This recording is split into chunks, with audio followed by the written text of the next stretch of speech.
మనమందరము స్తుతించెదము, ఘనపరచెదము. హల్లెలూయా పాడెదము. మన దేవుని ఉపకారములను మన పాపములు బాపెను. యేసుని రక్తముతో మన పాపములు బాపెను. యేసుని రక్తముతో చెల్లించెను మన దోషము. కరుణాగల మన ప్రభువు క్షమించెను మన దోషము. కరుణాగల మన ప్రభువు మన దేవుని ఉపకారములను శ్రమ దుఃఖములు వేదనలు మరణము రోదనలు. శ్రమ దుఃఖములు వేదనలు మరణము రోదనలు తొలగించెను తోడై ఉండి. కరుణాగల మన ప్రభువు తొలగించెను తోడై ఉండి. కరుణాగల మన ప్రభువు మన దేవుని ఉపకారములను కరువులలో కష్టములలో కనుపాపక కాచి. కరువులలో కష్టములలో కనుపాపక కాచి. దయచూపెను పోషించెను కరుణాగల మన ప్రభువు. దయచూపెను పోషించెను కరుణాగల మన ప్రభువు. మన దేవుని ఉపకారములను ఇరుకులకు విశాలముగా తన కృప మనకు సగి. ఇరుకులకు విశాలముగా తన కృప మనకు సగి. కరిపాచేసి ధైర్యము కరుణాగల మన ప్రభువు. ధరింపాచేసి ధైర్యము కరుణాగల మన ప్రభువు. మన దేవుని ఉపకారములను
mighty God from Egypt, more about Jesus.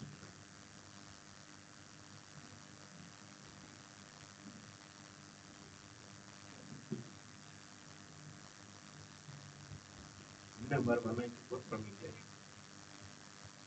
More about Jesus would I know, more of His grace to others show, more of His saving power to see, more of His love would I for me, more about Jesus, more about Jesus, more of His saving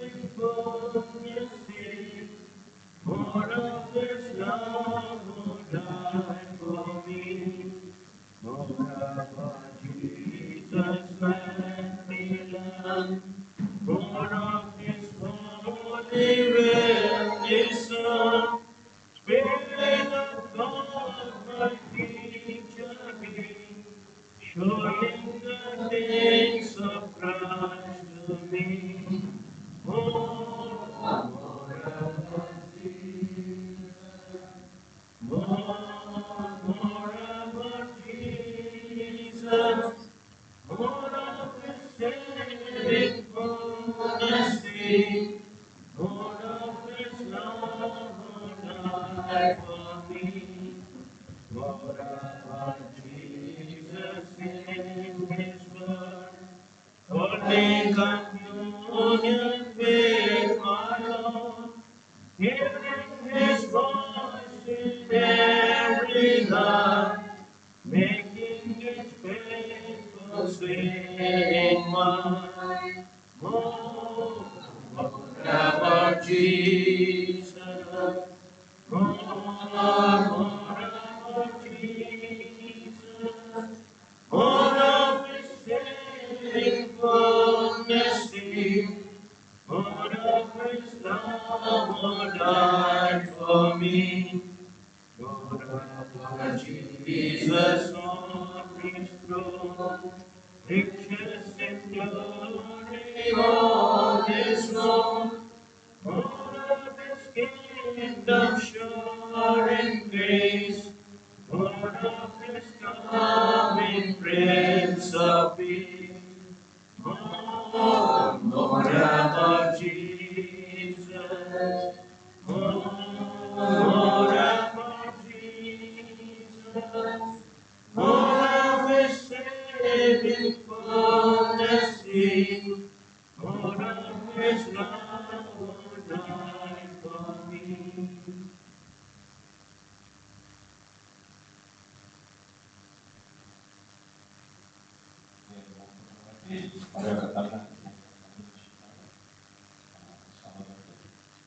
శ్రేష్టమైన సాయంత్రం మనకు తెలియజేస్తున్నారు. మూడవ సందేశాన్ని మనం వినబోతున్నాం.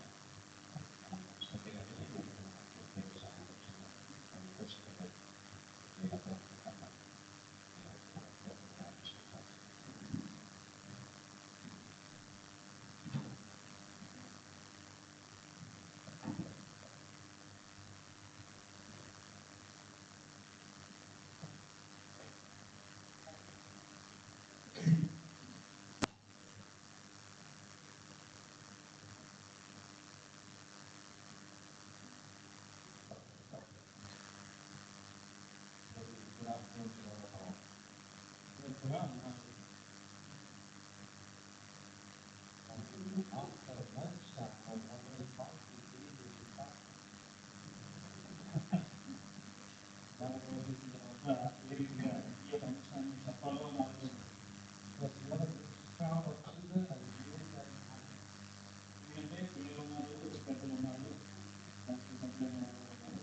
పిల్లలకి ఏదో పని చెప్పి వాటిని మాట్లాడేసుకోవచ్చు. అవి పెద్దలు ఉన్నారు, అది పెద్ద సమస్య. ప్రార్థన వస్తాం.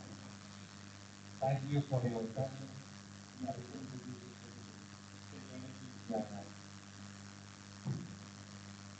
So let's continue our study, and the Lord will take care of it. The Holy Spirit will make it interesting for you to.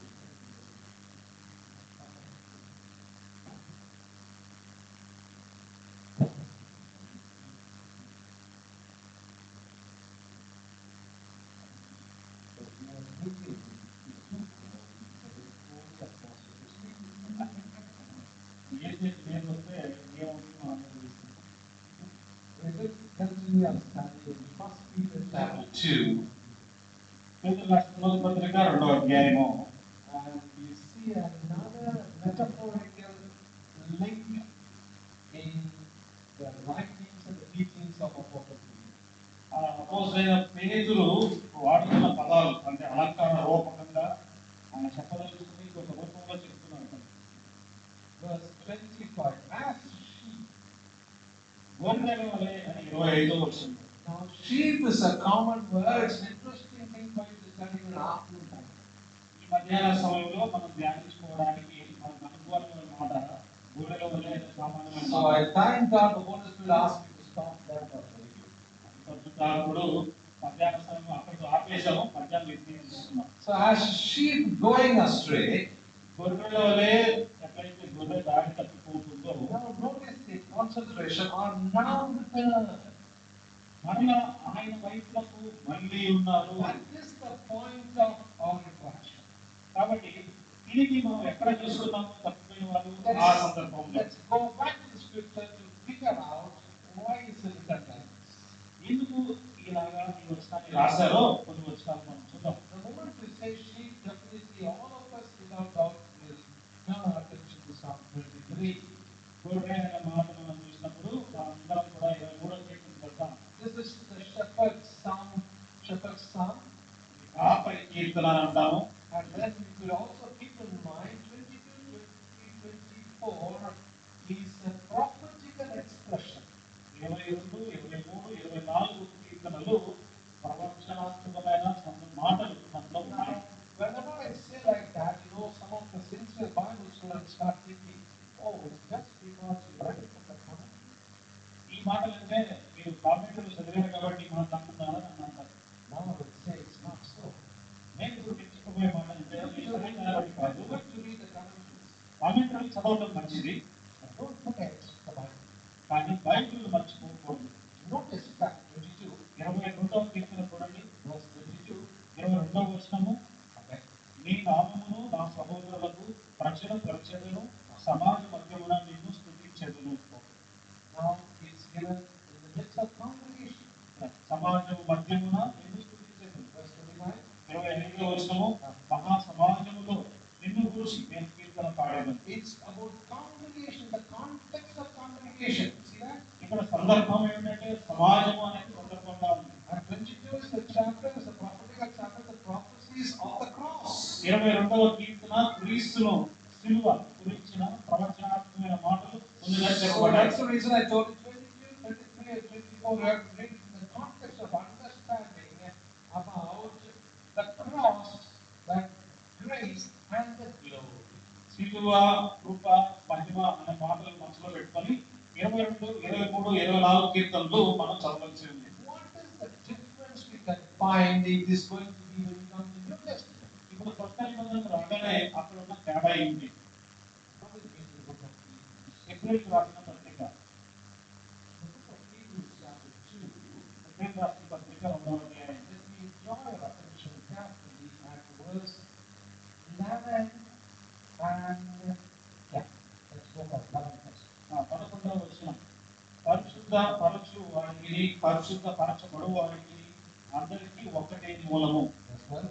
12వ వచనం. ఈ హేతు చేతను వారికి సహోదరులని పిలుచుటకు ఆయన సిగ్గుపడక ఈ నామంలో నా సహోదరులకు ప్రశ్నపరచును, సమాజము మధ్యను నీ కీర్తిని గానం చేయును అనెను. Okay, so many were very inquisitive. Today morning we dealt with one very kind of sweet thought about grace. ఉదయకాల ముందు శ్రేష్టమైన తలంపు స్తుతి అనే మాటను గురించి ధ్యానం చేశాను. You should note very carefully the phrase which we talk in the Old Testament and New Testament, concept-wise they are right, they are the same, but that's not how it's going to be in Hebrew. మనము పాత నిబంధనలో స్తుతి అనే మాట చూస్తాము, కొత్త నిబంధనలో స్తుతి అనే మాట చూస్తాము. సర్వసాధారణంగా రెండు ఒకటే అన్నట్టు భావన ఉంటుంది, కానీ మూల ఇప్పుడు గ్రీకు భాషలో ఒకే రీతిగా రెండు There లేవు. are 7 verbs in the Greek. ఈ గ్రీకు భాషలో చూస్తే ఆ 7 క్రియలు ఉన్నాయి. Apostle Paul, when he's using it Corinthians, it's a different Greek. అపోస్తలుడైన పౌలు కొరింథీ రాసిన పత్రికలో స్తుతి అని మాట్లాడుతున్నప్పుడు అది ఇబ్రీలో క్రియారూపకంగా చెప్పబడిన మాట. So I'm not going into those details, but I'm going to only show you Psalm 22. ఇప్పుడు ప్రస్తుతం 22, 22 కీర్తన 22 వచనంలోనే మనం చూద్దాము. And then read that verse. I want to read it. మీరు చదవండి Psalm 22:22. I will declare thy name unto my brethren. Okay. In the midst of the congregation will I praise thee. In the midst of the congregation will I praise thee. సమాజము మధ్యలో నిన్ను స్తుతించెదను. Keep your hands there. Now come to Hebrews. ఇప్పుడు Hebrew రాసిన పత్రిక అండి, Verse 11. 2వ అధ్యాయం 11వ వచనం, 12వ వచనం. Yeah. Saying, I will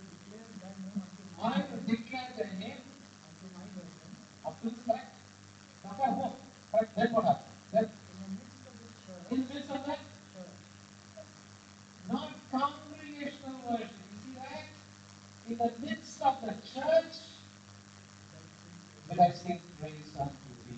చూడండి 22వ అధ్యాయం 22వ కీర్తన 22వ వచనంలో సమాజం మధ్య నేను స్తుతించను ఉంది. 2వ అధ్యాయం 11లో సంఘం మధ్య నీ కీర్తిని గానం చేయను ఉంది. This is not my topic, but since all are interested about the word praise that we give you, it goes in the context of what we have to do in temple and what we're supposed to do in church. చూడండి ఇక్కడ మన అంశం కాబట్టి స్తుతి గురించి మాట్లాడుకుంటున్నాం కాబట్టి ఇక్కడ స్తుతి అనేది దేవాలయంలో ఏమి చేయాలి, సంఘంలో ఏమి చేయాలి అక్కడ సందర్భంలో ఆలోచిస్తాం. We are not coming to the temple for worship. ఆరాధనకు మనం దేవాలయానికి రావడం లేదు. We are the temple. మనమే ఆలయము. That's అది మనసులో పెట్టుకోవాలి. all the believers sitting here. ఇక్కడ కూర్చున్న విశ్వాసులు అందరూ కూడా How many of you are born again and baptized believers here? ఎంతమంది ప్రభువుని అంగీకరించి బాప్తిసం తీసుకున్న విశ్వాసులు ఉన్నారు? ఎంతమంది ఉన్నారు? తెలియనా? Thank you, praise the Lord. You are all temple. మీరందరూ కూడా ఇక్కడ కూర్చుని ఉన్న ఆలయాలు. First thing to be noted. మొట్టమొదటి విషయం We గమనించాలి. are not come to the temple. మనము ఆలయానికి రావడం లేదు. We are the temple. మనమే ఆలయము. Romans 12:1. రోమన్లకు 12:1 It is talking about by the mercies of God, what you do? Present your bodies as a living sacrifice. మీ దేవుడు సజీవ యాగముగా మీ శరీరములను సమర్పించుకోండి. Now let's come to the word praise. మరలా ఇక్కడ స్తుతి అన్న మాట చూద్దాం. Psalm 22 verse 22. రెండో కీర్తన In the midst of congregation I will praise thee. సమాజ మధ్యములో నేను స్తుతించగలను. Now this word praise, ఇక్కడ స్తుతి అనే మాట P-S-A-L-L-O, Salo. సాలో అనే మాట ఉంది. Because my Salo is the word mentioned there. అక్కడ సాలో అనే మూల భాషలో రాశారు. When you come to Hebrews chapter 2, ఇప్పుడు ఎగ్జాంపుల్ రెండో అధ్యాయంలో verse 12, 12వ వచనంలో it is Lumnio. హుమ్మియో అనే మూల పదం The word hymns come from there. దాని నుంచి కీర్తనలు వస్తాయి. Oh, why, brother, this is so important? ప్రభువుగా ఎందుకు ఇంత ప్రాముఖ్యమైన ఈ మాట అంటే Because కారణం when it ఏంటంటే says Salo, Salo talks about psaltery and harp instruments. అక్కడ ఒక వాయిద్య పరికరముల గురించి 22వ కీర్తన 22లో చెప్పబడుతుంది. That means అంటే దాని అర్థము when you are praising God, you have accompaniment of instruments like Salo and psaltery and harp. పాటలలో అక్కడ స్థుతితో పాటుగా ఒక క్రియగా మీకు మీతో పాటుగా ఒక యంత్రం పరికరాన్ని కూడా మీకు సహకారంగా ఆ స్థితిలో భాగంగా ఉంది. But the writer specifically says in chapter 2 verse 12 in Hebrews, కానీ హెబ్రీయుల పత్రిక 2వ అధ్యాయం 12లో చాలా స్పష్టంగా గ్రంథకర్త in రాసిన the మాట midst of the church, సంఘము మధ్య I will sing Lumnio unto thee. నీ కీర్తిని గానం చేసేదో. What is Lumnio? ఇక్కడ కీర్తి అంటే ఏంటి? The word hymn comes from human accompaniment, which is praise in the form. You see in verse 10, the captain of the salvation is present in worship. అంటే ఇక్కడ మనతో పాటుగా కీర్తిని గానం చేయడానికి 10వ వచనంలో రక్షణకర్త మనకు తోడ్పాటుగా ఉంటాడు. That is the reason we don't have musical instrument. It is not tradition in the churches, in brethren, because of the New Testament teaching. ఆ కారణం చేత ప్రధాన సంఘాల్లో మనము స్తుతి చెల్లించేటప్పుడు ప్రభువు కీర్తించేటప్పుడు మనకు తోడ్పాటుగా మన వాయిద్య పరికరాలను వినియోగించము. క్రీస్తే మన స్తుతికి తోడ్పాటుగా ఉంటారు. Many times youngsters think, oh, these are all traditions. No. మనం చాలా గమనిస్తుంటారు ఇదేమో మీరు ప్రజల పద్ధతులు అనుకుంటారు. కాదండి. ఇప్పుడు అక్కడ తేడాను గమనించండి. Here it is Salo, here it is Lumnio. అక్కడ స్థుతికి తోడ్పాటుగా పరికరాలు, స్థుతికి తోడ్పాటుగా ప్రభు. When you are present here in worship for the Lord Jesus Christ, the Savior, the captain of our salvation, who forfeited the suffering, He is present there as a Lumnio, part of the body of Christ. He is the head. యేసుక్రీస్తు ప్రభువారు మన మధ్య సంఘంలో ఉండగా ఆ యొక్క దేహానికి శిరస్సుగా మన ప్రభు మన ఆరాధనలో పాలుపరచుగా తోడ్పాటుగా రక్షణకర్త కమల పొందినవాడిగా మన కీర్తనలకు మన కీర్తికి తోడ్పాటు మన ప్రభువే. Let me go back to the context of the subject. మళ్ళా మనం చదువుతున్న అంశానికి వద్దాం. Why I said that is for us to understand some fundamentals even when we go back to study the epistle of 1 Peter. పేతురు రాసిన మొదటి భవిష్యత్తులో మనకు చదువుకునే భాగాలు కూడా అర్థం అవ్వాలంటే ఈ వచ్చిన అన్ని కూడా మీకు తెలియాలి. And here the writer portrays a picture talking about as sheep. ఇక్కడ ఈ వచనంలో గొర్రెల వలె అనే మాట ఉంది. So Psalm 23, I don't want to take that as that will itself become a good Bible study. You will not be able to even cover the other areas. ఇలా కూడా కీర్తనలు కూడా మాటలు ఉన్నాయి కానీ అవన్నీ చూసుకుంటే సమయం సరిపోదు. Because you look at it, it's a prophetical way of talking about my shepherd. నా కాపరి అనే మాటలు ప్రవచనాత్మకంగా కూడా కీర్తనలో చెప్పబడ్డాయి. But notice here, this is 25th verse talks about returned sheep. ఇక్కడ పేతురు మొదటి పత్రిక 2:25లో తిరిగి వచ్చిన గొర్రెలు అనే మాటలు ఉన్నాయి. Note very carefully, the sheep which is mentioned there in Psalm 23 is seeking for protection, guidance, and all outward things which is expected. 23వ కీర్తనలో ఈ గొర్రెలు ఏమి ఆశిస్తున్నాయంటే బాహ్యంగా కనబడే భద్రత కావచ్చు, కాపుదల కావచ్చు, నడిపింపు కావచ్చు, ఇవన్నీ బయటికి కనిపించేవి. అవి గొర్రెలు అక్కడ కోరుకుంటున్నాయి. What about John chapter 10? కానీ యోహాను సువార్త 10వ అధ్యాయంలో Quickly, let's spend at least 2 minutes there to just have a wrap around revision about it. కాబట్టి మనం తెలిసిన మనలో ఒకసారి మనం చేసుకోవడానికి యోహాను సువార్త 10వ అధ్యాయం చూద్దాం. What is the shepherd seeking for? అక్కడ కాపరి ఏమి వెతుకుతూ ఉన్నాడు? The sheep is also mentioned here. The shepherd is a good shepherd. ఇక్కడ కాపరి మంచి కాపరి అని చెప్పబడుతున్నాడు. I am the good shepherd. నేను గొర్రెల మంచి కాపరిని. తర్వాత వచనము, Know my sheep. నా గొర్రెలను నేను You ఎరుగుదును. will not see this in Psalm 23. ఆ వచనము, నేను ఎరుగుదును అనే మాట గొర్రెల సంగతి. What is eternal life? నిత్య జీవం అంటే ఏంటి? ఆయనను ఎరుగుటయే నిత్య జీవము. What is the true shepherd? నిజమైన కాపరి అది కాపరి ఎవరు? Knows the shepherd.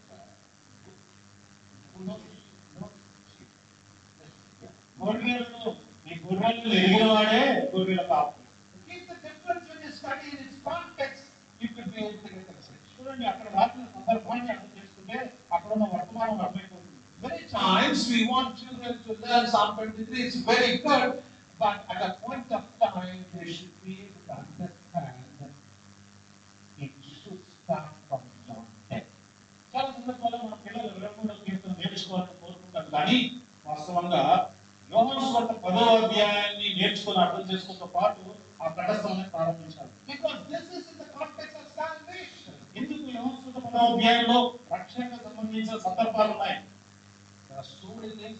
Actually, you might think it's very easy. Chapter 10 is the chapter. అనుకుంటాం మాటలు చాలా సులువైన మాటలు అర్థం చేసుకోవడం అనుకుంటాం కానీ చాలా లోతైన భావాలు ఉంటాయి. 11వ వచనము,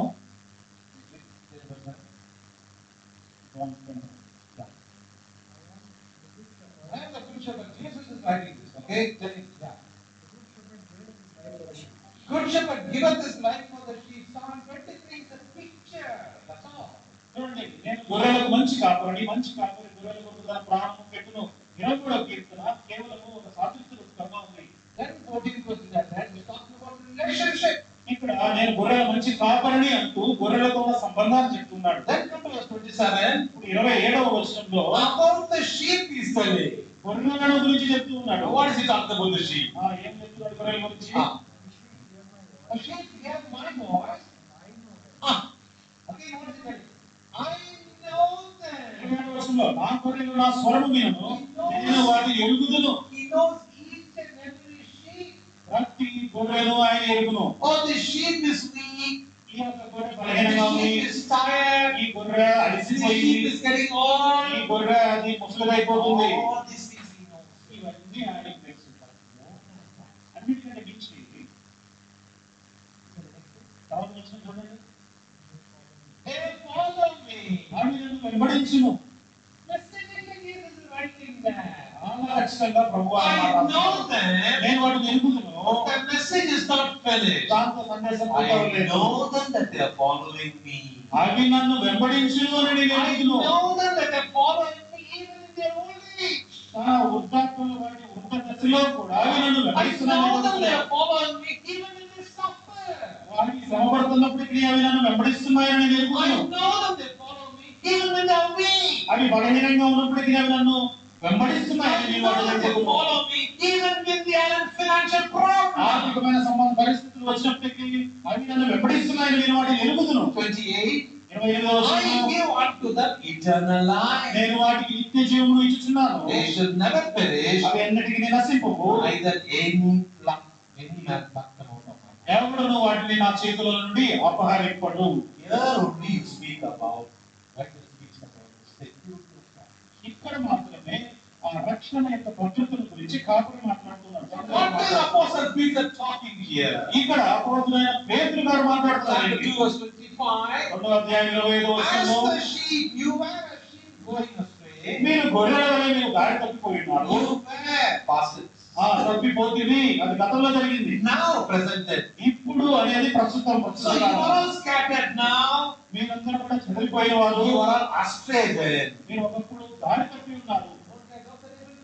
చూడండి, ఒకప్పుడు దారి తప్పి ఉన్నారు. You are all astray, Psalm 23. 23వ కీర్తనలో మీరు తప్పిపోయిన వారు. You are all gathering now. ఇప్పుడు అందరూ మీరు సమకూడుతూ ఉన్నారు. You will all return now మీరందరూ తిరిగి వస్తున్నారు. unto the shepherd and the bishop of your soul. ఎవరి దగ్గరికి వస్తున్నారు? మీ ఆత్మల కాపరియు అధ్యక్షుడైన వాని యొద్దకు వెళ్ళి ఉన్నారు. పిల్లరా, ఎంతో అమూల్యమైన పాఠము. At what context is writing? ఏ సందర్భంలో విషయం రాస్తూ ఉన్నారు? He was talking of verse 21 onwards. 21వ నుంచి అసలు ఏం మాట్లాడుతున్నారు? He is talking about accountability and what is return. తిరిగి వచ్చే సందర్భంలో మనం చెల్లించవలసిన లెక్కల గురించి చెప్తున్నాడు. As strangers and pilgrims, యాత్రికులుగా, ప్రదేశులుగా don't be lost.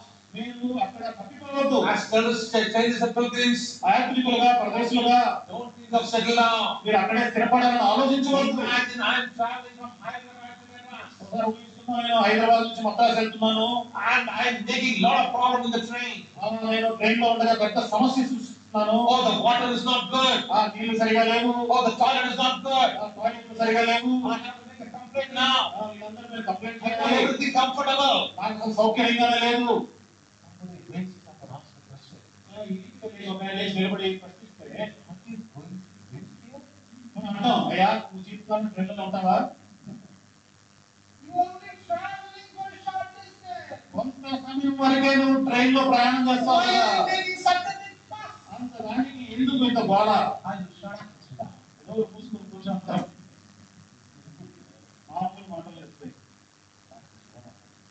అపోస్తలులైన పేతురు గారు కూడా అదే చెప్తున్నారు. Your sheep is supposed to be returned back. ఈ గొర్రెలు మళ్ళీ తిరిగి రావాల్సి ఉంది. There is suffering for you. నీకు శ్రమ అనేది ఉంది. You need to go through the suffering. అది శ్రమ గుండా వెళ్తూ ఉంది. Verse 21. 21వ వచనంలో, Because Christ already suffered who did nothing. ఏ పాపం ఎరుగని, ఏమి చేయని క్రీస్తు మీ కోసం బాధపడినాడు. He is our role model. ఆయన మనకు మాదిరి. He removed that sin from us. మన నుంచి ఆ పాపాన్ని ఆయన తొలగించారు. You were that sheep away, but you are now inside. మీరు అటువంటి గొర్రెగా ఒకప్పుడు తప్పిపోయిన గొర్రెగా ఉన్నావు, కానీ ఇప్పుడు ఆ గొర్రె మరలా మలుతూ ఉంది. If you carefully read chapter 10 of John's Gospel, యోహాను సువార్త 10వ అధ్యాయాన్ని జాగ్రత్తగా చదివితే talks about the flock. అక్కడ మందల గురించి And మాట్లాడుతున్నాడు. then you know what he says? తర్వాత చెప్తున్న మాట, There are others in the flock, they are not inside yet, he says. ఇక్కడ లేని ఇంకొక మంద కూడా, ఇక్కడ లేని గుంపు వేరే గుంపు కూడా ఉంది. Yeah, ఇక్కడ the flock is getting it. ఇక్కడ ఈ మంద సిద్ధపడుతూ ఉంది. 5వ అధ్యాయానికి వస్తే ఆసక్తికరమైన మాట. Talks about the elders. పెద్దల గురించి మాట్లాడుతున్నాడు. We are coming to the fascinating part maybe tomorrow. రేపు అద్భుతమైన విషయాలు మనం ధ్యానించేద్దాం. He talks about the true flock. నిజమైన మందల గురించి Who మాట్లాడుతున్నాడు. are the true sheep? ఎవరు నిజమైన గొర్రెలు? Who is the true flock? ఎవరు నిజమైన మంద? Is there anybody in this town? ఈ- Is there anybody in this town? Is there అయితే ఎవరైనా ఈ మంద నుంచి తప్పిపోయినారా? ఆ బాధ్యత ఎవరిది? పెద్దలు. They're not going to the right now. అక్కడ పెద్దలు వెళ్ళట్లేదు. As sheep going astray, గొర్రెలు ఎట్లయితే దారి now they తప్పిపోతున్నాయి, have returned back. ఇప్పుడు ఆయన వైపు మళ్ళీ ఉన్నారు. Are you accountable? ఇప్పుడు నువ్వు లెక్క పెట్టుకోవాలా? Have you lived righteously? ఆ నీతివంతమైన జీవితాన్ని జీవించవా? Verse 23. 23వ వచనంలో, న్యాయంగా తీర్పు తీర్చు దేవునికి తను ఆయన దూషింపబడి పొద్దు దూషింపలేదు. ఆయన శ్రమ పట్టబడి బెదిరింపక న్యాయముగా తీర్పు తీర్చు దేవునికి తాను అప్పగించుకోలేను. You should live righteously. నీవు చాలా నీతిగా జీవించాలి. You should live with accountability. నువ్వు లెక్క అప్ప చెప్పేవాడిగా జీవించాలి. Those sheep should return back. ఏ రీతిగా అయితే గొర్రెలు ఆయన వైపు మళ్ళీ ఉన్నారు, మలుపు కూడా ఆయన వైపు మలుపు. Now you are scattered. ఇప్పుడైతే చదివి ఉన్నావు, You come back. మరలా తిరిగి వస్తావు. Now we are moving to another aspect in chapter 3 about the stronger relationship. ఇప్పుడు 3వ అధ్యాయంలో ఇంకొక మెట్టు, ఒక బలమైన సంబంధం వైపు మనం ముందుకు వెళ్తున్నాం. నువ్వు ఇష్టంగా ఉన్నారా? ఒక ఇద్దరు పోతుంటే దయచేసి చెప్పండి. చూసిన అడిగి 5 నిమిషాలు తీసుకున్నాం.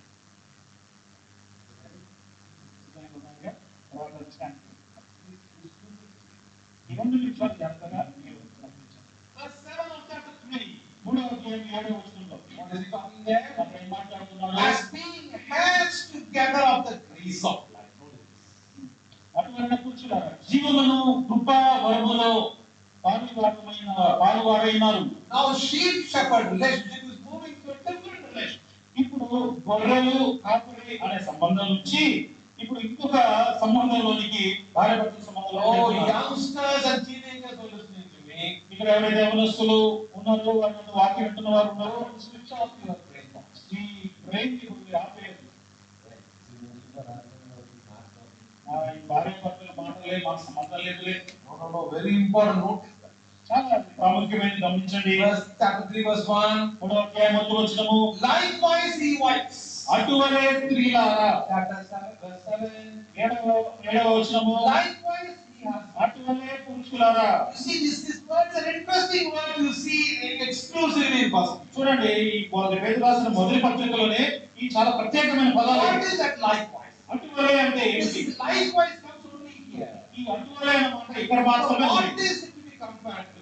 అటువలే అంటే వేరుతో It పోలుస్తున్నాడు. has to be compared to the previous relationship he is talking about. అంతకు మునుపు ఉన్న సంబంధంతో ఈ సంబంధాన్ని పోలుస్తూ ఉన్నాడు. The true relationship ఆ నిజమైన సంబంధం, by the true shepherd, నిజమైన కాపరితో ఉన్న the సంబంధం, true sheep. నిజమైన గొర్రెతో ఉన్న సంబంధం, ఆ సంబంధం అక్కడితో ఆగిపోవట్లేదు. Don't think I am a believer now. నేనేదో ఇప్పుడు విశ్వాసం అనుకోవద్దు. I am going to heaven now. ఇప్పుడు నేను పరలోకానికి I am వెళ్తున్నాను, attending all the Sunday service. ప్రతి ఆదివారం గుడికి వెళ్తున్నాను.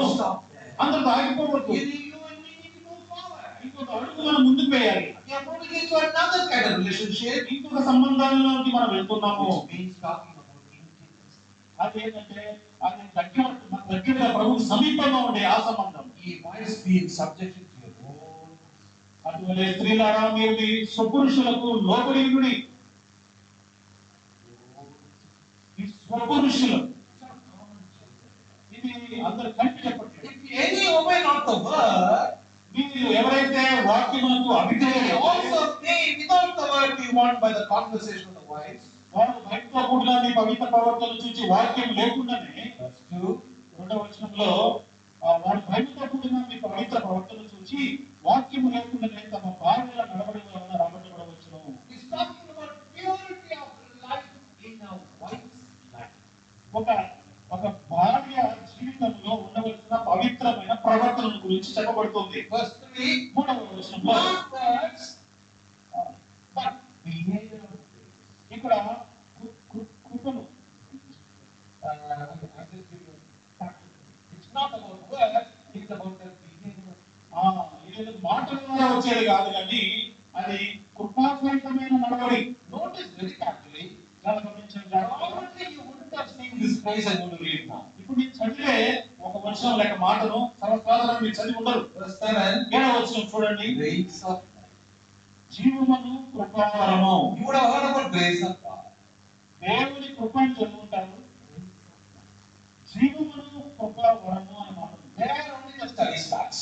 ఇక్కడే మనం ధ్యానం Verse చేస్తాం. 3. 3వ వచనంలో Adorning, let it not be that outward adorning. వెనుకటి అలంకారము అని మాట. I'm not going to read all these details. ఆ వివరాలను చదవట్లేదు. The caption for us is outward adorning. ఇక్కడ మనం పట్టుకోవాల్సిన మాట వెనుకటి అలంకారము. Don't waste your time and be lost by the outward adorning. వెనుకటి అలంకారాన్ని మీరు పట్టుకొని మీ సమయాన్ని మీరు వృధా చేసుకోవద్దు. Verse 4. 4వ వచనము, కానీ Let it be the hidden man of the heart. మాకు మృదువైనటి హృదయము అలంకారము, హృదయ అలంకారము. Hidden man of the heart. మీ హృదయము సాధువైనటి మృదువైనటి కారణం కదా మీ హృదయపు అంతరంగ స్వభావం. What is the captivate that in your mind? ఈ మాటను మీరు గట్టిగా మనసు పట్టుకోండి. The hidden man of the heart. మీ హృదయపు అంతరంగ మీ హృదయపులో ఉన్న అంతరంగ మనుషుడు. He's not talking about the hidden man in your husband, it's not that. చూడండి మీ భర్త భార్య సరిగా లేరు అన్నది కాదు ఇక్కడ. చూడండి బైబిల్లో నుంచే మళ్ళా స్పష్టం చేసుకున్నాం. 2:29 వచనం కొంచెం స్పష్టంగా చదువుకున్నాం. Chapter 2 verse 29. రోమా 2:29. అయితే అంతరంగమును యూదులైన వారే యూదులు, అయితే సున్నతి హృదయ సంబంధమైనది, ఆత్మీయులే కానీ అక్షరం వలనను కలుగదు కాదు. అటువంటి మెప్పు మనుషుల వలన కలుగదు, దేవుని వలన కలుగదు. Notice very carefully, I think in English and He is a Jew, He is a Jew, which is one inwardly, which is one inwardly. and circumcision is that of the heart, Circumcision is that of the heart, in the spirit, in the spirit, not in the letter. not in the letter. Whose praise is not of men, But of God. Not about the outward adornment. వెలుపటి అలంకారముల గురించి కాదు కానీ It was about the inward, the inner man.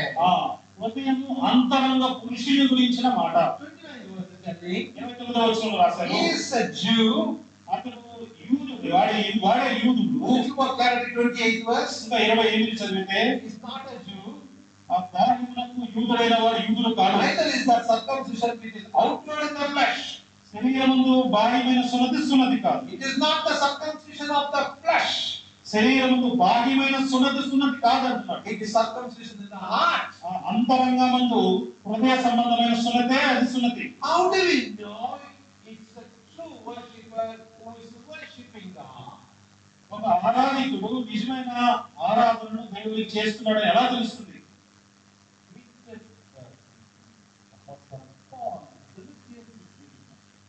అపోస్తలుడు పౌలు ఫిలిప్పీయులకు రాసిన సందర్భంలో ఆ విషయాన్ని మనకు తెలియజేస్తున్నాడు.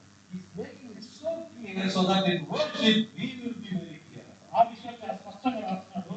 తద్వారా మనకు కూడా మన ఆరాధనలో విషయాలు స్పష్టమైపోతాయి. Chapter 3 verse 3.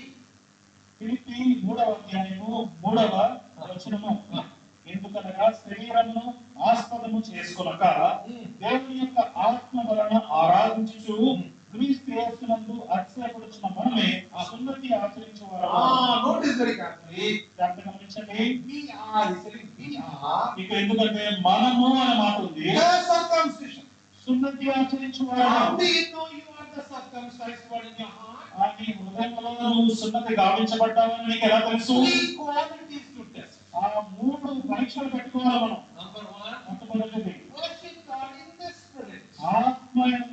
ఆత్మ వలన ఆరాధించాలి. That means అనగా there are some who worship in the soul. అంటే తమ మనసుతో ఆరాధించే వారు కూడా ఉన్నారు. I'm not going into details. ఆ విషయాలను I will వెళ్ళట్లేదు. tell you how to find the difference. తేడా ఎలా చూడాలో చెప్తున్నాను. Clapping. చప్పట్లు కొట్టడం Worship in soul. మనస్సులో లేకపోతే హృదయంలో మనము ఆరాధించుకోవాలి. ఎందుకంటే మన భావాలు చప్పట్లు కొట్టడం ద్వారా బయటికి కనిపిస్తాయి. I'm not going into much details because worship is not the point. ఇప్పుడు ఆరాధన అనేది అంశం కాదు కాబట్టి ఇంకా పూర్తిగా చెప్పట్లేదు. We need to know that many things we do in soul.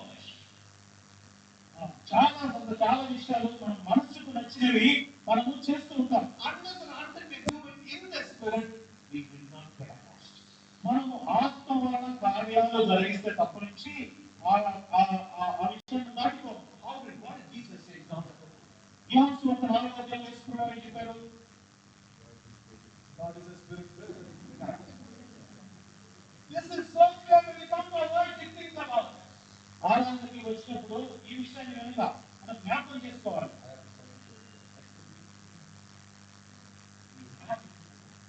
ఈ విషయాన్ని ఎప్పుడు జ్ఞాపకం ఉంచుకోవాలి.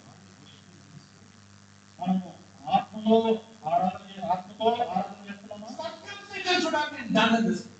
That's it, in the heart. హృదయం నుండి సున్నతి కావించబడాలి. Number 1. మొట్టమొదటిది Worship God in the spirit. ఆత్మతో ప్రభువుని ఆరాధించాలి. Number 2. రెండవది That kind of believer will be rejoicing in Christ Jesus. అటువంటి అటువంటి విశ్వాసి మాత్రమే యేసుక్రీస్తు ప్రభువునందు ఆనందిస్తాడు. That kind of believer will have no confidence in the flesh. అటువంటి విశ్వాసి మాత్రమే శరీరమందు అతిశయించడు. Apostle Paul is the example.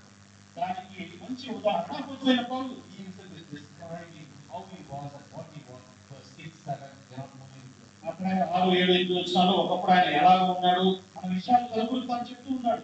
You are capitalizing our attention on in the spirit. ఆత్మలో అనగా మాటల గురించి మనం మాట్లాడుకుంటున్నాం. Worship in the spirit. ఆత్మలో ఆరాధించాలి. In Jude, the writer said, pray in the spirit. ఆత్మలో ప్రార్థించాలి అని యోధ పత్రికలో కూడా అంటున్నాడు. Just start thinking that, am I doing that? ఈ విషయాన్ని నేను చేస్తున్నానని ఒకసారి ఆలోచన చేయండి. Without that, your course is not complete. అలా చేయకుండా ఈ యొక్క పరుగు అనేది ముగించబడదు. Notice very carefully, we also read in chapter 2, 1 Peter chapter 2, verse 19, about the conscience matters.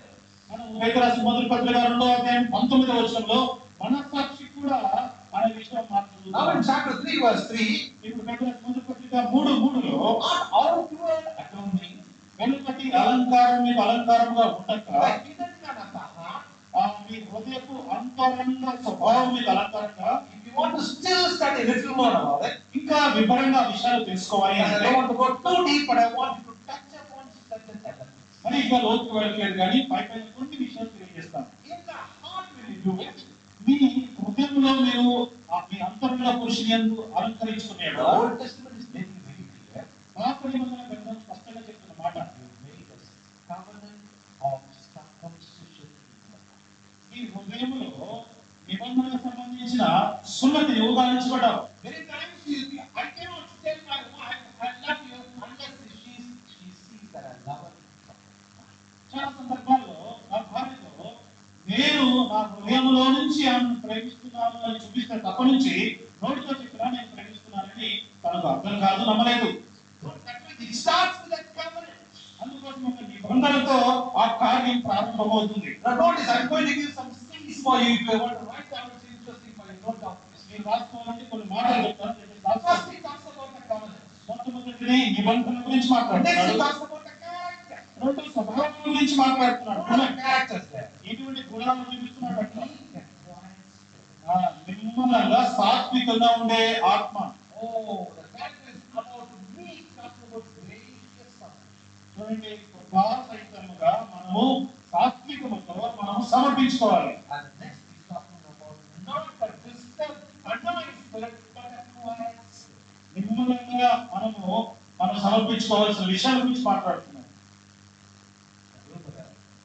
Man of God said that. దేవుని దాసుడు ఈ మాట అన్నాడు. Believer came. ఒక్కొక్క విశ్వాసం వచ్చాడు. Man of God, believer came. ఒక విశ్వాసం వచ్చాడు. He was not very happy to worship. ఈ ఆరాధన చూసి ఆయన సంతోషంగా లేడు. Finally, was going away from the వెళ్ళిపోతున్న సమయంలో ఒక మాట అనేసాడు ఇట్లా, we are not worshiping in the spirit. మీరు ఆత్మతో ఆరాధిస్తున్నట్టు లేదే అన్నాడు. అప్పుడు ఈయన అన్నారు, ఎందుకు అట్లా అనిపించింది, ఏం శబ్దాలు లేకుండా ఉన్నాయా అన్నాడు ఆయన. అప్పుడు సహోదరుడు అన్నాడు, అన్నమాట, మీరు గోల చేసి ఆత్మతో ప్రార్థన చేస్తారు, మీరు గోల చేసి ఆత్మతో ఆరాధన చేస్తారు. Sometimes we are lost with a noisy spirit. చాలా సందర్భాల్లో గోల మధ్య మనం మన ఆత్మను మనం కోల్పోతున్నాం. Apostle Paul is saying we have stopped this noisiness. చూడండి, అపోస్తలుడైన పౌలు గారు అంటున్నారు, ఈ గందరగోళ పరిస్థితి లేకపోతే శబ్దం అనేది చేసేదాన్ని ఆపేశారు. In connection to the spiritual, he's speaking to spiritual gifts and the tongues. He's talking about you're making a lot of noise. ఆత్మ వరములను గురించి ఆ భాషల గురించి మాట్లాడుతున్నప్పుడు మీరు పెద్దగా శబ్దాలు చేస్తున్నారు అన్న అర్థం ఇచ్చే మాట పౌలు గారు అన్నారు. Here he's telling that what is the ornament for a wife? ఒక భార్య అలంకరించుకోవాల్సిన ఆభరణం ఏమిటి? Or it is the character. ఆ స్వభావము అనే అలంకారము, It is meekness and quiet. సాధువైనటియు మృదువైనటియు అనే అలంకారము. Why? ఎందుకు? Because కారణం ఏంటి? look at that verse 4. I like that phrase, verse 4 last part. ఆ 4వ వచనం చివరి భాగం నాకు It ఇష్టమైనది. is the sight, which is in the sight of God. ఎందుకు అలంకరించుకోవాలి అంటే అది దేవుని దృష్టికి మిగుల విలువ గలది. First it's a covenant. మొట్టమొదటి ఒక నిబంధన The covenant relationship is already in the heart. హృదయంలో మనకి ఇప్పటికే ఆ నిబంధన సంబంధం అనేది ఉన్నది. If the covenant is here, ఈ సంబంధం అనేది ఈ నిబంధన అనేది చాలా సరిగా ఉంటే దాని తర్వాత గుణం దాని వెంట వస్తుంది. when the character comes out, ఆ గుణం వెంటనే వస్తే cost comes out. చెల్లించాల్సిన వెల కూడా What వచ్చేస్తుంది. is the cost? ఇక్కడ వెల ఏం చెల్లించాలి? It's not just a great price. ఏదో ఒక గొప్ప విలువ కాదు. In the sight of God. దేవుని దృష్టికి, Not in the sight of man. మనుషుల దృష్టికి కాదు, Not in the sight of my husband. నా భర్త దృష్టిలో Not in కాదు, the sight of the elders and deacons. పెద్దలు పరిచారకుల దృష్టిలో కాదు. It is in the sight of God a great price. మనం చేసే ఈ అలంకరణ అంతా కూడా దేవుని దృష్టిలో విలువగలది. Like that. ఆ రీతిగా చేసినట్లయితే వారు ఎవరో తెలుసా? 5వ వచనంలో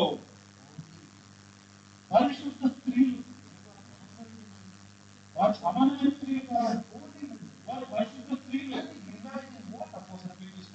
అవసరం పేతురు ఏం మాట్లాడుతున్నావు The ఊహిస్తారా? covenant relationship is strong. ఆ నిబంధన సంబంధం అనేది బలంగా ఉంటే Then it will make it a character.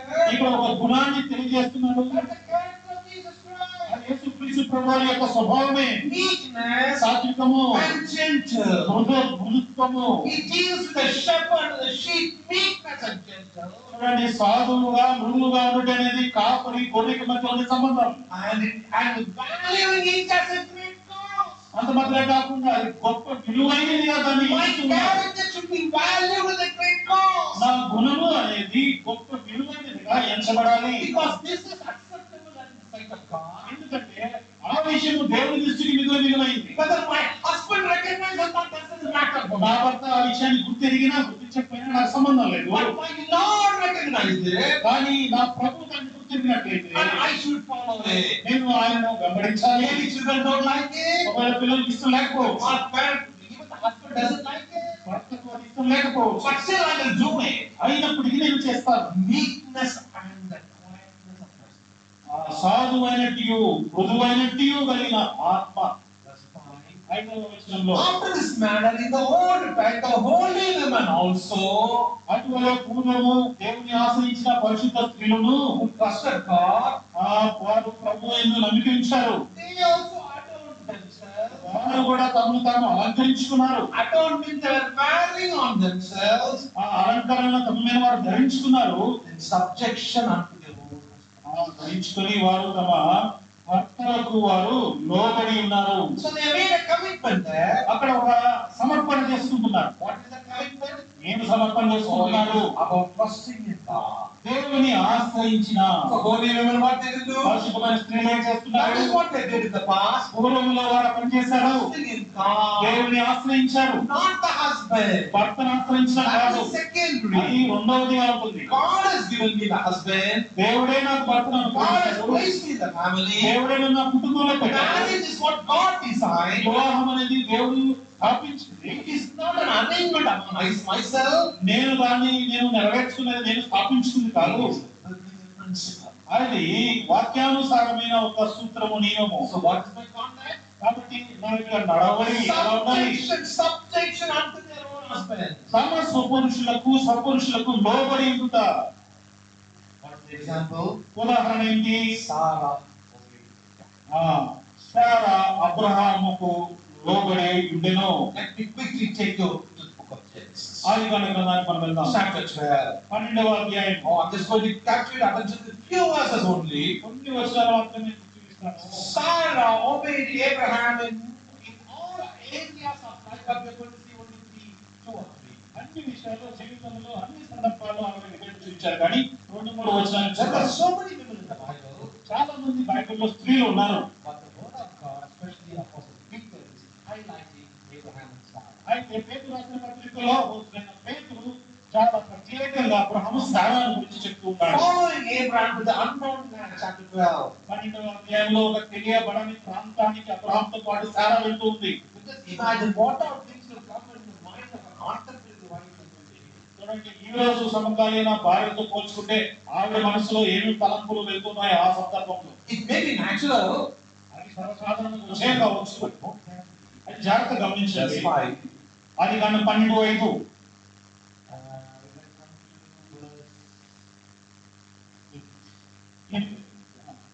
8వ వచనం. అక్కడ నుండి అతడు బయలుదేరి బేతేలుకు తూర్పున ఉన్న కొండకు చేరి పడమటినున్న బేతేలుకును తూర్పున ఉన్న హాయికి మధ్యను గుడారం వేసి అక్కడ యెహోవాకు బలిపీఠము కట్టి యెహోవా నామమున ప్రార్థన చేసెను.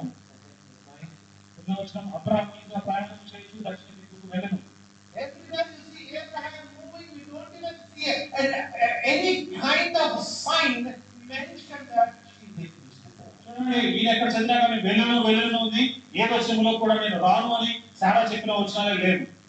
Still on towards south. దక్షిణ దిక్కులకు వెళ్ళెను. 10వ Never వచనంలో went down into Egypt to serve there. ఇంకా ఆ దేశంలో ఐగుప్తు దేశంలోనికి వారు నివసించుటకు వెళ్ళెను. 13వ వచనంలో Never went up out of Egypt. ఆ ఐగుప్తులో నుంచి వెళ్ళెను. ఐగుప్తులో చేరినప్పుడు Quickly tell you a few things. కొన్ని విషయాలు వచ్చిన వరకు చెప్తాను. So in chapter 12 verse 10 to 20, 12వ అధ్యాయంలో చివరి వచనాల వరకు 12 నుంచి 20 వచనాల్లో almost you see that twice he prompted her to tell lies. రెండు సందర్భాల్లో అబద్ధం చెప్పడానికి ప్రేరేపించబడ్డాడు. Even when she was trusting on God and she did not. ఆ సందర్భంలో కూడా ఆమె దేవుని ఆశ్రయించి ముందుకు కొనసాగింది. It's not that she doesn't know the truth. అక్కడ ఆయన సత్యం చెప్పట్లేదు అని తెలిసి కూడా దేవుడే ఆమెను కాపాడతాడని నమ్మింది. When you come to chapter 18, 18వ వచనానికి వచ్చినప్పుడు about the God's promise, దేవుని వాగ్దానం జ్ఞాపకం చేసుకుంటుంది. when you come there, అక్కడికి వచ్చిన సందర్భంలో you can see in 17th chapter, 17వ అధ్యాయం ఆదికాండము interesting account, verse 1. 1వ వచనంలో ఆ మాట, అబ్రాహాము 99 ఏళ్ల వాడైనప్పుడు యెహోవా అతనికి ప్రత్యక్షమై, నేను సర్వశక్తి గల దేవుడను, నా సన్నిధిలో నడుచుచు నిదారేగుడుపోయిందుము, నాకును నీకును మధ్య నా నిబంధనను నియమించి నిన్ను అత్యధికముగా. Notice the word when Abraham was 99 years old. ఇక్కడ 17వ అధ్యాయంలో వచ్చిన అబ్రాహాము 99 ఏళ్ల వాడు. యెహోవా అతనికి ప్రత్యక్షమై. చరిత్ర మనం చూస్తే 16 of chapter 16. 16వ అధ్యాయము 16వ వచనంలో అక్కడ అబ్రాహాము 86 ఏళ్ళు ఉంది. ఇప్పుడు 17వ అధ్యాయంలో వచ్చినప్పుడు 99 సంవత్సరాలు. ఆ మధ్యలో ఏం జరిగిందో ప్రదర్శన చేయబడలేదు. అబ్రాహాముతో యెహోవా మాట్లాడిన మాటలు లేవు. ఆ చరిత్ర యొక్క ప్రాముఖ్యత కూడా ప్రస్తావించబడలేదు. God is serious about this. సంబంధాల గురించి ప్రభువు ఎంతో తీవ్రంగా పరిగణలోకి In తీసుకుంటాడు. all relationship is looking for intimacy and maximum. అన్ని సంబంధాల్లో కూడా ప్రభు తనతో సమీపంగా ఉండాలి అని, పారదర్శకత్వం వహించాలని ప్రభు కోరుతున్నారు. 17th chapter actually should have started somewhere, but it had to wait. 17వ అధ్యాయము ఎంతో ముందుగా అబ్రాహాము వయసు ఉన్నప్పుడు మొదలవ్వాలి కానీ అక్కడ మధ్య కొంత మనం ఎవరి కాలాన్ని చూస్తూ ఉన్నాం. 86 years, then 99 years, 13 years, the Bible is silent. అంతకుముందు 85 సంవత్సరాల వరకు రాబడింది. తర్వాత 99 సంవత్సరాల సందర్భాలు ఆ కథలో రాశారు. అంటే మధ్యలో విషయాలన్నీ కూడా నిశ్శబ్దంగా ఉన్నాయి. He was happy and busy with his mind. అంటే తన యొక్క చిరునవ్వుతో ఆయన చాలా ఆహ్లాదంగా ఆయన సౌకర్యంగా ఉండిపోయాడు. God was saying, I'm going to give you the promise which I made. నేను నీతో చేసిన వాగ్దానాన్ని నేను చేయబోతున్నానని యెహోవా అంటున్నాడు. I am the Almighty God. నేను సర్వశక్తి కలిగిన దేవుడును. 17 verse 1. We go before me, walk before me. In that word. నా సన్నిధిలో నడుచుచు ఇంకా ఎదుగుపోయి ముందు అంటున్నాడు. అన్ని సందర్భాల్లో ఆమె ఆయనను వెంబడించింది, దేవుని ఆశ్రయించింది. Apostle Peter is taking me to the light. ఇక్కడ ఆమెను ఇప్పుడు వెలుగులోకి తీసుకొస్తున్నాడు పేతురు. Verse 6. 6వ వచనము, Chapter 3. 3వ అధ్యాయం Now 6వ వచనం. Sarah obeyed Abraham, అబ్రహాము సారా ప్రాంతకు లోబడి calling him Lord. ఆమె ఆయనను ప్రభువు అని పిలుస్తున్నారు. Now Lord is a very important term in the whole of the Bible. బైబిల్లో అంతట్లో కూడా ప్రభువు అనే మాట చాలా ప్రాముఖ్యమైనది. Genesis chapter 1 and 2. ఆదికాండము 1-2 వచనాల్లో Study fully 1 and 2. 1-2 అధ్యాయంలో కూడా చదివితే God and God and God. అక్కడ దేవుడు దేవుడు దేవుడు అని చదువుకుంటాం. Coming to chapter 3 onwards, ఆదికాండం 3వ అధ్యాయం మొదలుకొని did not God say? దేవుడని యెహోవా పలికించాడు. Did not God దేవుని యెహోవా చేసెను. It's not only Elohim. అక్కడ ఎలోహిం అనే మాట It కాదు, is Adonai. అదోనాయ్ అనే మాట ఉంది. Elohim and Adonai you together. అక్కడ ఈ అదోనాయ్ ఎలోహి అనే రెండు కూడా ఒకటే. Talking about the Lord, the Redeemer. అనగా తమ విమోచకుడైన తమ ప్రభువుని గురించి మాట్లాడుతున్నారు. That is why Apostle Paul is saying, అందుకోసం అపోస్తలుడైన పౌలు అంటున్నాడు, he is only the Savior, but he is the Lord of your life. ఆయన రక్షణకర్త మాత్రమేనా లేక మీ జీవితానికి ఆయన ప్రభువు కూడా అడుగుతున్నాడు. ఆయన మీ జీవితానికి ప్రభువు అయినాడా? అదే మాట ఇక్కడ కూడా ఉపయోగించబడుతుంది. Sarah obeyed Abraham, Sarah అబ్రాహాముకు విధేయురాలయ్యి, calling in law. యజమానుడు నా ప్రభువు అని పిలుస్తుంది. It is not just the utterance of calling in law. ఏదో మాట వరుసకు ప్రభువు అని పిలవటం కాదు. I'm not here to judge anybody and say that that's wrong, calling your name also. ఆ పేరు పెట్టి మీ భర్తలు పిలవటం నేను తప్పు అని నేనేం చేసట్లేదు. What's the concept here? సందర్భం When ఏంటి? you say Lord, it's talking about your surrendered life. యజమానుడు ప్రభువు అని పిలుస్తున్నప్పుడు నా జీవితాన్ని నేను నీకు సమర్పించుకుంటున్నాను అన్న భావం చూపుతూ ఉంది. Because we said we started with the covenant in the heart. ఎందుకు హృదయములో జరగబడిన నిబంధనలతో మనం ఈ వచనాన్ని ప్రారంభించాము. When there is a covenant in the heart, హృదయములో నిబంధన అనేది character గమనించబడితే comes out. దాని వెంబడి గుణం అనేది When వస్తుంది. the character comes out, గుణం బయటికి వస్తే cost is matter. అక్కడ విలువ అనేది అక్కడ చాలా When the ముఖ్యమైనది. cost comes out, ఆ విలువ వెల అనేది బయటకు వస్తే immediately your commitment comes to trusting in God. దేవుణ్ణి ఆశ్రయించే విషయంలో నీకున్న సమర్పణ అనేది కూడా వస్తుంది. When the commitment takes place, ఎప్పుడైతే నువ్వు సమర్పణ అనేది మనకు బయటికి కనిపిస్తుందో your conduct comes out. ఈ నడవడి కూడా బయటకు వచ్చేస్తుంది. Subjection to my husband. నా భర్తకు నేను లోబడి ఉండాలి. ఆరో వచనం ఎలా రాశారు?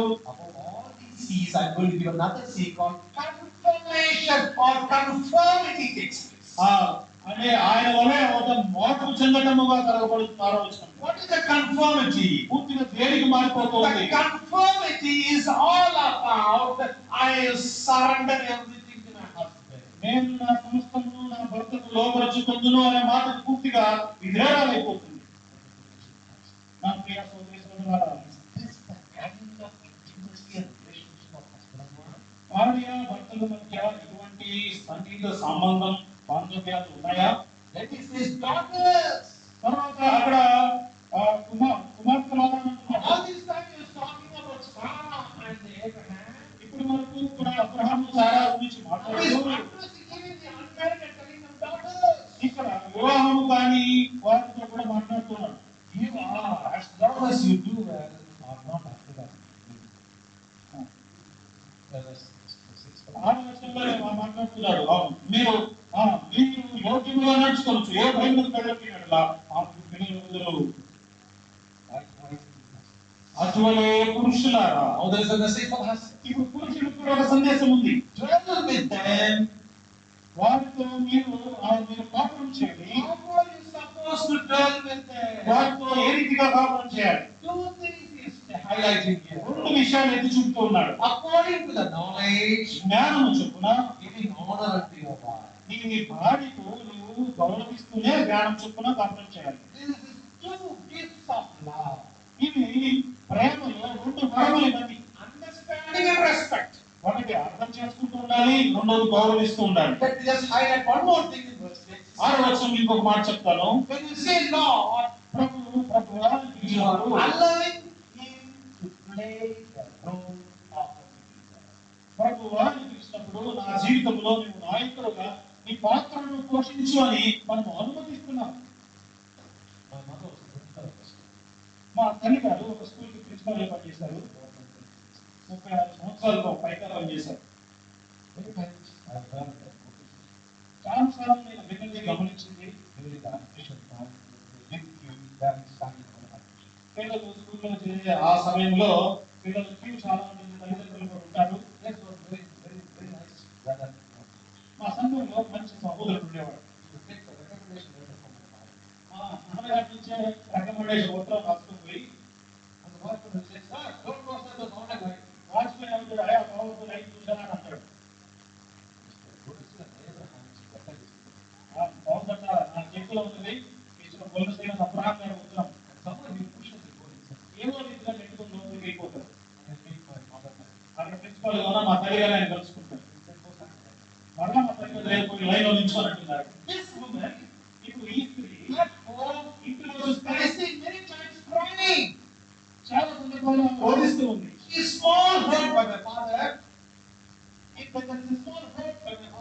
చిన్న మా తండ్రి వలన చిన్న గాయం అయితే ఆమె ఏడుస్తుంది.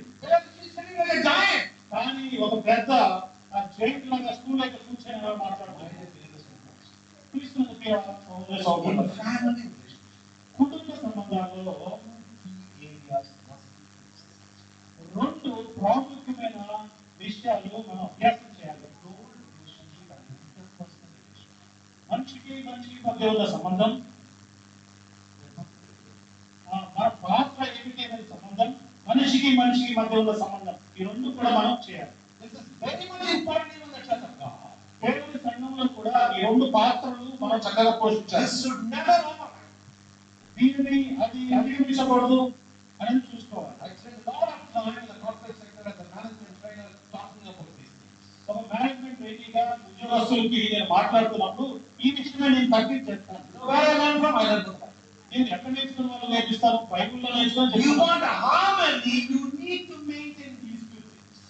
మీకు సామరస్యత అనేది ఉండాలి. సామరస్యం ఉండాలంటే ఈ రెండు ఖచ్చితంగా పాటించాల్సిందే. రిలేషన్షిప్ నీకు ఇవ్వబడిన పాత్రను నువ్వు ఏ విధంగా వినియోగిస్తున్నావు? నీకు ఇవ్వబడిన పాత్ర ఏంటి? నువ్వు వాడు లేక నువ్వు భర్తవు. తండ్రిగా నిర్వర్తించవలసిన పాత్ర, తల్లిగా నిర్వర్తించిన పాత్ర, ఒక తండ్రి భార్య భర్తగా వాడు నిర్వర్తించాల్సిన అదే ఇంకా వారి ఇరువురి మధ్య ఉండవలసిన సంబంధం ఒకరిని ఒకరు సమానంగా పెంచుకోవాలి, ఒకరినొకరు సమానంగా సంపాదించుకోవాలి, ఒకరొకరు సమానంగా పంచుకోవాలి. సమానంగా చేయవలసినవి చాలా ఉంటాయి.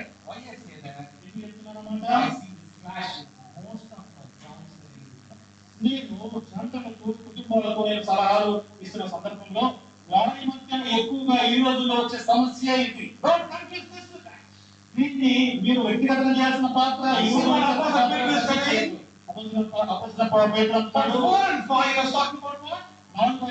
చెప్తున్నాడు. ఒకరికి ఒకరికి మధ్య ఉండవలసిన సంబంధం. 6 వచనం ఏం చెప్తున్నాడు? నీకు ఇవ్వబడిన వ్యక్తిగత పాత్ర విషయమే నువ్వు జాగ్రత్త వహించు. ఇద్దరికి నువ్వు ప్రభు అని చెప్పట్లేదు, ఇద్దరు ప్రభు అని చెప్పట్లేదు. చాలా మాట గమనించండి. అబ్రహామును యజమానుడు ఆమెకు ఇవ్వబడిన ఆ పాత్ర అనేది చాలా ప్రాముఖ్యమైనది. ఆమెకి ఇవ్వబడిన ఆ పాత్రను ఆమె చక్కగా నిర్వర్తించింది. అటువలే పురుషులారా మీరు చేయాలి. ఈ ఒకరికి వారి మధ్య ఉండవలసిన సంబంధం గురించి చెప్తున్నాడు. ఆమె గురించిన జ్ఞానం కలిగి ఉండు, ఆమె అర్థం చేసుకును, ఆమె సన్మానించు అంటున్నాడు. ఎందుకు అంటే మన బలహీనమైన ఘటములు, కారణం ఏంటి? బలహీనమైన ఘటన అనడానికి కొంతమంది స్త్రీలు ఈ వచనం చదివితే చాలా గొప్పగించుకుంటారు. ఇక్కడ గొప్ప ముందు ఈ మాట బలహీనమైన బైబిల్ ఎందుకు అంటుంది?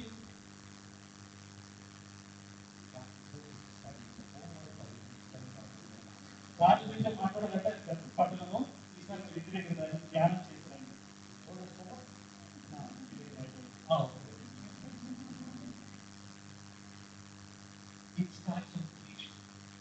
ఇది సృష్టి నుంచి ప్రారంభమైంది. దేవుని సృష్టిలోనే ఆ సృష్టిలో చెప్పబడిన విషయాన్ని మరలా ఇక్కడ ఎత్తి చూపుతూ ఉన్నాడు. వారు బలంగా ఉండవచ్చు, గొప్ప సంపాదన జీతం ఎక్కువ వస్తుండొచ్చు, చాలా మీకంటే జ్ఞానవంతులు కావచ్చు. అయినప్పటికీ ఆయనను నిర్ణయించడానికి అనుమతించండి. ఆయన యజమానుడు. దానికంటే మించి ఏ రీతిగా అధికారం కిందకి వస్తుంది, ఆ రీతిగానే కృప కూడా ప్రవహిస్తుంది. గమనించండి.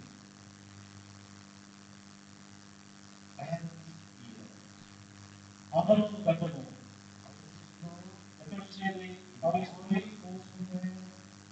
ఆ తైలం ఎక్కడి నుంచి అది ప్రవహిస్తుంది?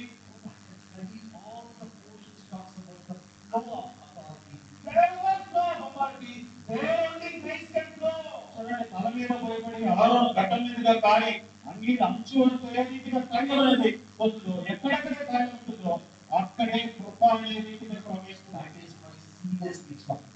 అందుకోసమే ఆ విషయమై చాలా తీవ్రంగా వచ్చాను చెప్తున్నాడు. ఇద్దరు మీరు భారీ వారసులుగా ఉన్నారు కాబట్టి జీవులను కృపావరములో మీరు పాలువారైనారు. ఆదామును దేవుడు సృజించినప్పుడు ఆ వాణి నాసికారంధ్రములో జీవవాయువును ఊదినప్పుడు ఆయనకు ఆదాముకు జీవం ఇచ్చాడు. కానీ ఇక్కడ చెప్తున్నమాట జీవమును కృపావరము. ఈ జీవానికి కృప అనేది ఉంది. ఈ యొక్క జీవము ఎట్లా ముందుకు నడుస్తుంది? కృప ద్వారానే ఈ జీవం ముందుకు నడుస్తుంది.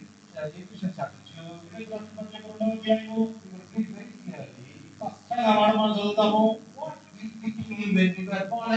మనము తిరిగి జన్మించినప్పుడు మనము ఏమి అయి ఉన్నామో చూద్దాం. ఆ విషయాన్ని గమనించినప్పుడు చాలా మనం నేర్చుకోవాల్సిన మాట ఇక్కడ అపోస్తలుడైన పౌలు చెప్తూ ఉన్నాడు. 10 మరియు వాటి యందు మనము నడుచుకొనవలెనని దేవుడు ముందుగా సిద్ధపరిచిన సత్క్రియలు చేయుటకై మనము క్రీస్తు యేసునందు సృష్టింపబడిన వారమై మనము ఆయన చేసిన పని అయి ఉన్నాము. గ్రీకులో పొయిమా అనే మాట ఉపయోగించారు. ఎందుకు ఆ పదాన్ని చెప్తున్నాను? ఎఫెసీ 3:7 రాసిన మాట. 1 పేతురు 3:7 పాలువారై ఉన్నారు. యేసుక్రీస్తు ప్రభువుతో జత పనివారంగా, జత పాలువారంగా ఉన్నాము. అంటే జత పనివారంగా క్రీస్తుతో ఉన్నాము. భార్యాభర్తలుగా మీరు కూడా జత పాలువారుగా ఉన్నారు. ఈ 4, 5, 6లో చెప్పబడిన కార్యములను మీరు ఒక్కటిగా నిర్వర్తించిన ఎడల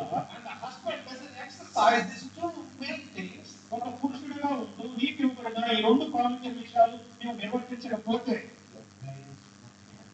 నీ ప్రార్థనలు జవాబు ఇవ్వగలవు.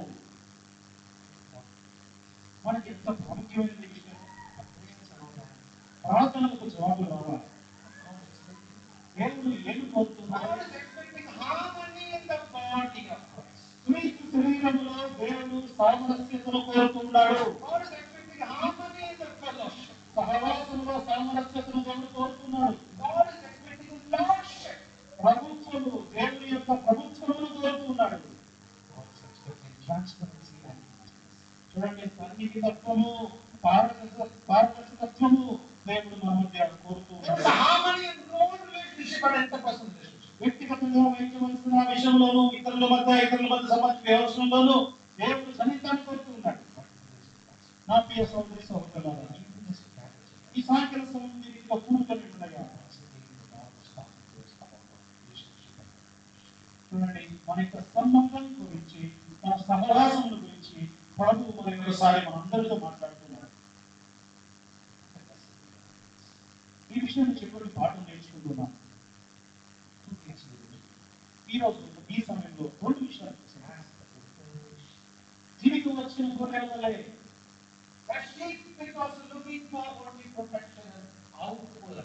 అక్కడ మనం గమనిస్తే మనము కేవలం వెలుపడ ఉన్న భద్రత కోసం మాత్రమే ఆ గొర్రెలు ఎదురు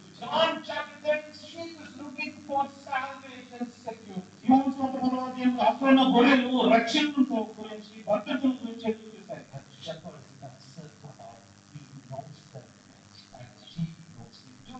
అక్కడ ఉన్న కాపరి తన గొర్రెలను ఎదురు, గొర్రెలు కూడా కాపరిని ఎదురు. మనకి ఇక్కడ చూస్తున్న విషయం, ఇప్పుడు కాపరి దేనికోసం ఎదురు చూస్తున్నాడంటే తన వైపునకు మళ్ళీ ఉన్న గొర్రెలను చూస్తున్నాడు. ఈ మంద అనేది ఏమైంది? అది తెరవబడింది. 300 sheep are out. 300 గొర్రెలు బయటికి వెళ్ళిపోయాయి. Oh, only 299 have come back. ఇప్పుడు 299 వచ్చాయి. ఆ విషయం చాలా ఖచ్చితంగా ఉన్నాడు. ఈ వచనాన్ని చదువుతున్నప్పుడు సాతాను కూడా చాలా ఖచ్చితంతో ఉంటాడు. నాకు అర్థమైంది. యోన పత్రికలో ఎవరు అసలు తెలుసు కదా, మోషే శరీరం గురించి ఏం జరిగింది, ఏం తెలుసా? మరణాలు లేక పట్టి చిట్ట రాసుకున్నాడు. జీవగ్రంథం గురించి లెక్క ఉంది. ఈ ఆత్మల కాపరి అధ్యక్షుడు జీవగ్రంథము యొక్క పుస్తకం తెలుస్తూ ఆ చనిపోయిన వారిని చెత్త ఆత్మల ఉంది. అందరికీ వృత్తి కనపట్లేదు, ఈ శవం కనపట్లేదు అంటున్నాడు. లెక్కేస్తారు. ఆసక్తికరమైన విషయం ఏంటంటే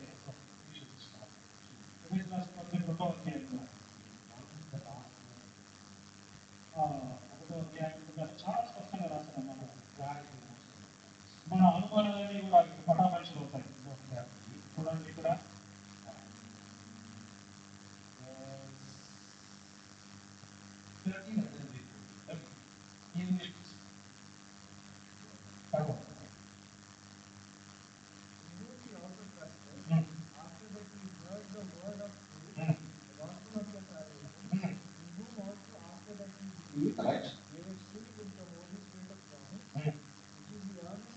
inheritance until the redemption of the purchased possession unto the praise of his glory. మీరు సత్యవాక్యం అనగా మీ రక్షణ స్వార్థం విని క్రీస్తులను విశ్వాసం నుంచి వాగ్దానం చేయబడిన ఆత్మచేత ముద్రింపబడి దేవుని మహిమకు కీర్తి కలుగుటకై ఆయన సంపాదించుకున్న ప్రజలకు విమోచనం కలుగుతాము. ఈ ఆత్మ మన స్వాస్థ్యములకు సంచకరువుగా ఉన్నాడు. ఇక్కడ క్రియారూపకంగా చెప్పబడిన పదాలు చూడండి. ఇక్కడ వ్యాపారంలో క్రియ అంటారు. విశ్వాసం నుంచి అనేది క్రియ. రెండవది మూడవది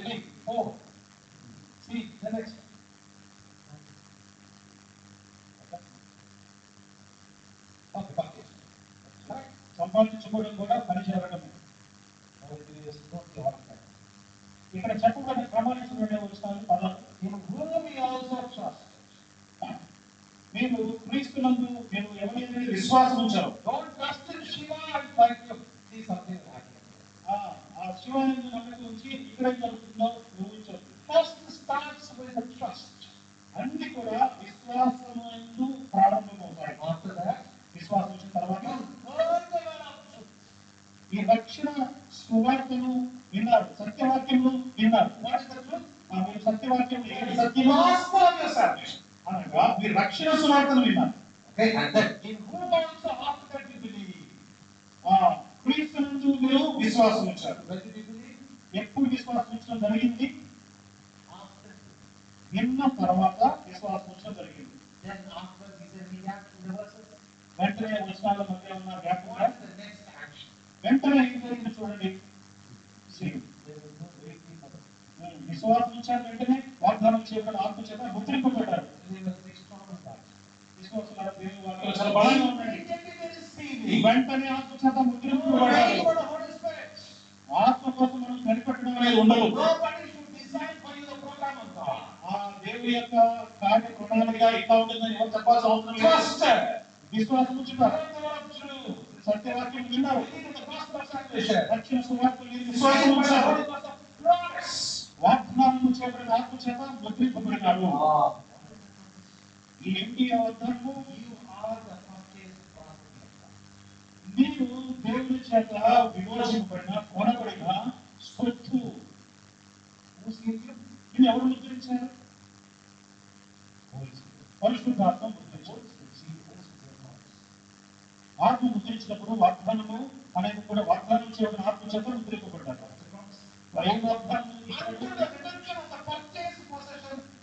the praise of His glory. తన కృపా మహిమకు కీర్తి కలుగుటకై ఆయన సంపాదించుకున్న ప్రజలకు విమోచన కలుగు నిమిత్తము ఈ ఆత్మ మనకు శాస్త్రులు సంచకరుగా ఉన్నాడు. The soul is precious and taken care of.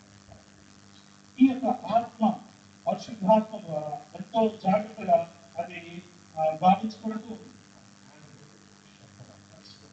తర్వాత మన ఆత్మ కాపలికి మన ఆత్మ అప్పగింపబడబోతూ ఉంది. ఇప్పుడు అర్థసహితంగా పేతురు రాసిన మొదటి పత్రిక 2వ అధ్యాయము 25వ వచనం మనం చదువుతాం.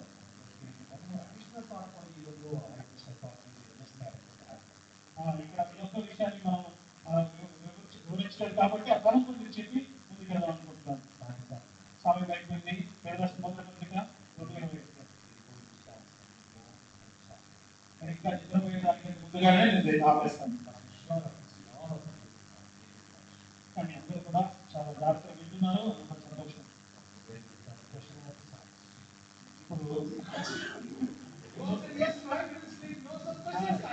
ఇప్పుడు మూడు పాఠాలు మాట్లాడతారు.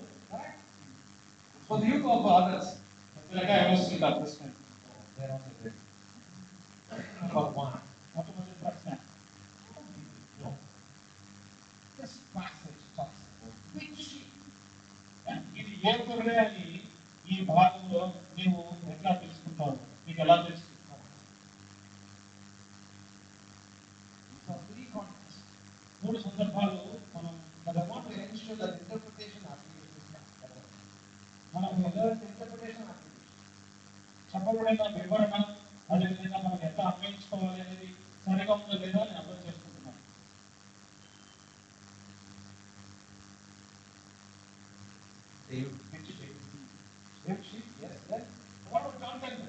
ఆ రక్షింపబడిన గొర్రె మూడు సందర్భాలు చూడండి.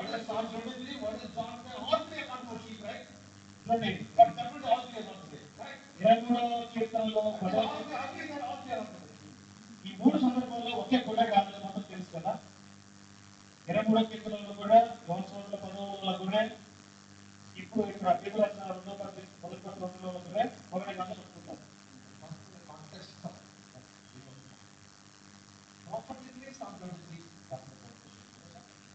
సంవత్సరం 23వ కీర్తన కాపరి గొర్రె గురించి ప్రస్తావించబడుతుంది. భద్రం చేయబడిన గొర్రె వెలుపటి వివరాలు బాహ్యంగా కనిపించేవి 23వ కీర్తనలో ఉన్నాయి.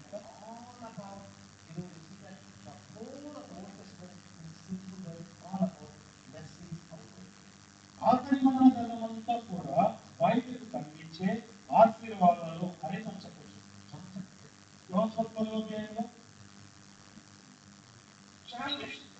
రక్షణను గురించి మాట్లాడుతుంది. ఈ గొర్రె రక్షణను వెతుకుతూ ఉంది. ఈ గొర్రెను చాలా స్పష్టంగా కాపురి తెలుపుతూ ఉన్నారు.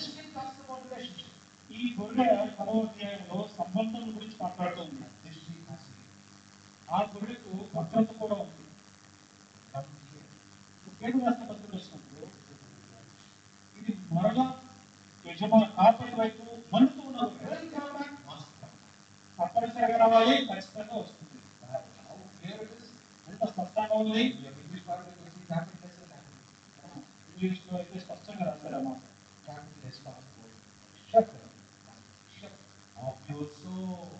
ఇక్కడ మీ ఆత్మల కాపరియు అధ్యక్షుడు అన్నమాట. Ephesians chapter 1 now, the soul will be handed over by the Holy Spirit to the shepherd and the bishop of the soul. ఈ మధ్యలో మనం ఎఫెసీయుల పత్రిక 1:2 వచనంలో మన ఆత్మ ముద్రించబడింది. దేవుని ఆత్మ మన ఆత్మను మన ఆత్మల కాపరికి రానులో అప్పగించబోతూ ఉన్నాడు.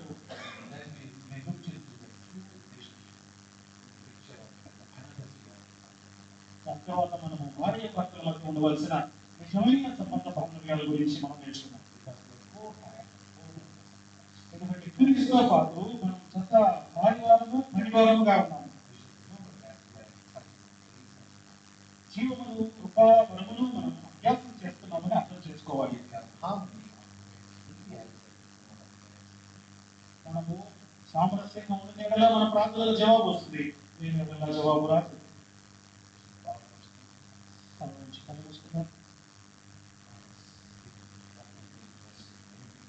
చాలా రీతిగా ప్రభు మనతో మాట్లాడుతున్నారు.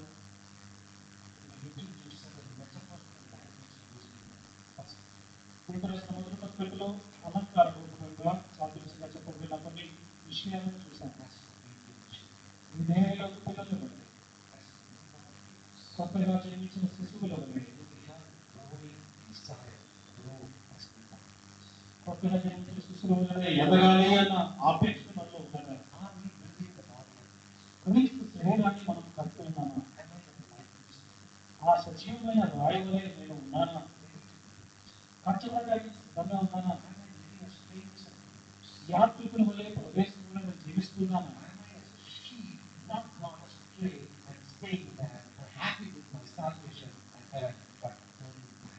తప్పిపోయి గొడవలే నేను అక్కడే ఉంటూ రక్షణ విషయం ఆనందిస్తూ ప్రభు రాక కోసం ఎదురు చూస్తున్న వాటిని సిద్ధంగా ఉన్నాను. జీవన కృపావలయంలో పాలిభాగం ఉండటానికి ఆ కృపావరాన్ని నేను అభ్యాసం చేస్తూ ఉన్నాను. ప్రభా,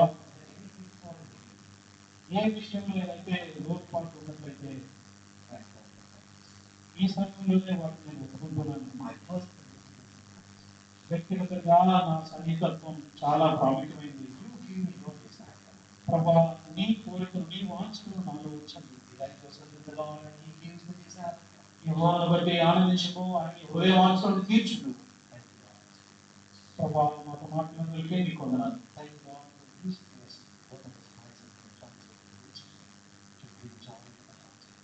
ప్రభా, విశ్వాసులకు హృదయాలకు ఆనందంగా ఉంచడానికి మా యువని మీరు ఈ పాత్రలో వాడుతున్నదని తండ్రి నేర్చుకున్నాన్ని కూడా రానున్న రోజుల్లో అభ్యాసం చేయడానికి సహాయం చేయండి. చెప్పబడిన మాటలు పరిశుభ్రమైన జీవితాన్ని జీవించడానికి ఉపయోగకరంగా ఉండడానికి సహాయం చేయండి. ఈ లోకంలో మా జీవితాన్ని గడుపుతూ ఉండగా భయంతో దేవుని భయంతో గడపడానికి సహాయం చేయండి. ఈ సత్యాన్ని మీరు మాకు నేర్పించినందుకే మీకు వందనములు. తండ్రి, మీ ఎదుట మీ గోపు నుంచి ప్రార్థిస్తున్నాను. ఈ యొక్క దినములో మీ పరిశుద్ధ హస్తాలు సమర్పించుకుంటూ మీ చిత్తమైతే మరొక దినం మీ సన్నిధిలో ఉండడానికి సహాయం చేయండి. ఆత్మశక్తులతో ఆరాధించుకుని కృప చూపించండి. హృదయమందు సున్నతిని మేము భావించుకోవడానికి సహాయం చేయండి. ప్రభు సంస్థానం మీ కృపలాస్తాను సమర్పించుకుంటూ ఇవన్నీ అమూల్యమైన యేసుక్రీస్తు నామములో వేడుకొనుచున్నాను తండ్రి. ఆమేన్.